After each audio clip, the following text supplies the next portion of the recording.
Portland now one step closer to paying for a faster commute. The Oregon Transportation Commission has just submitted a plan for tolls on interstates in the Portland metro area. There's a lot of controversy over this, but officials are hoping to reduce congestion and raise money for road projects.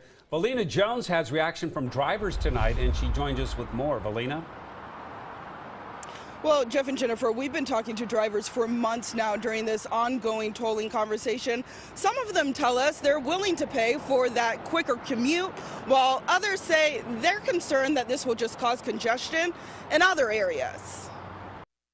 Bumper-to-bumper traffic in this sea of red lights is exactly what the Oregon Transportation Commission wants to avoid. I live in Vancouver, work in Portland. The freeway is miserable. The commission unanimously voting to send a plan for federal approval that would toll 7 miles of I-5 from Alberta to southwest Multnomah Boulevard and a portion of I-205 around the Abernathy Bridge. If approved, drivers can expect to pay a toll.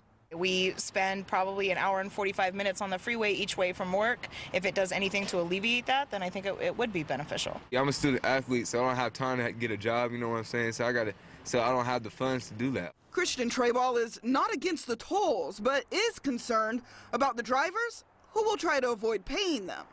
The only reason not to start at the bridge is so people can get off in advance. So everyone's seen how congested I-5 is in the morning.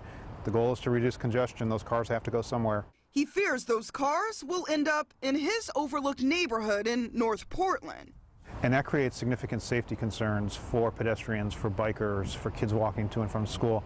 And they're disruptive to the neighborhoods. These are supposed to be residential areas. The Oregon Department of Transportation says it's already looking at ways to minimize the impacts. We're worried about the diversion onto the local streets. We're worried about the impact on low-income communities, and we're worried also about the impact it has on mass transit.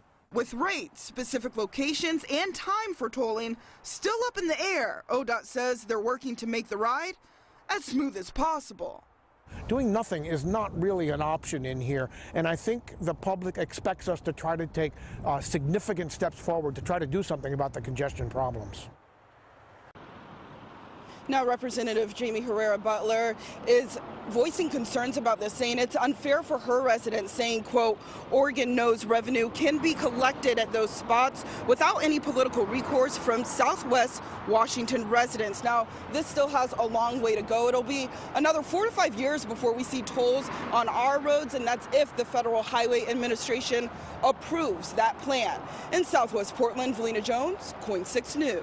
Yeah, so a lot of talk still, and a lot of questions with no answers on this plan. Okay, thanks.